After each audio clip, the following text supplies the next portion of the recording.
గుండెల మీద రాసుకోవాలని 2034 వరకు తానే సీఎంనని రేవంత్ రెడ్డి వ్యాఖ్యానించారు. ఇదే తన మాట అని చెప్పారు. కేసీఆర్కి దుఃఖమొస్తుందో, బావిలో దూకుతారో, పెట్రోల్ పోసుకుని తగలబెట్టుకుంటారో ఆయన ఇష్టమంటూ ఆగ్రహం వ్యక్తం చేశారు. కేసీఆర్ అసెంబ్లీకి వచ్చి ప్రతిపక్ష నేత కుర్చీలో కూర్చోవాలి, అదే తన కోరిక అని వ్యాఖ్యానించారు. తాము చేసే మంచి పనులు అసెంబ్లీలో చెప్తుంటే కేసీఆర్ కుమిలి కుమిలి ఏడవాలని ఎద్దేవా చేశారు. 94 నుంచి 10 ఏళ్లు తెలుగుదేశం అధికారంలో ఉన్నది. 2004 నుంచి 2014 వరకు 10 ఏళ్లు కాంగ్రెస్ అధికారంలో ఉన్నది రాజశేఖర రెడ్డి నాయకత్వంలో. 2014 నుంచి 2024 వరకు చంద్రశేఖరరావు ఈ తెలంగాణ రాష్ట్రానికి బీఆర్ఎస్ అధికారంలో ఉన్నది.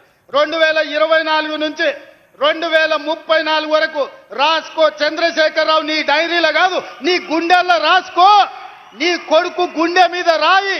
2034 వరకు ఈ సోదరుడు పాలమూరు బిడ్డ తెలంగాణకు ముఖ్యమంత్రిగా ఉంటాడు. పాలమూరు నుంచే ప్రజా ప్రభుత్వాన్ని నడుపుతాం. ఇది నా మాట, నువ్వు నీ గుండెల్లో రాసుకో చంద్రశేఖరరావు. పాలమూరు నుంచే శాసనం చేస్తాం, పాలమూరు నుంచే శాసనసభను నడిపించే బాధ్యత నేను తీసుకుంటా. నువ్వు దుఃఖం వస్తుందో, బాయిలో దుంకుతావో, పెట్రోల్ పోసుకొని తగిలబెట్టుకుంటావో అది నీ ఇష్టం.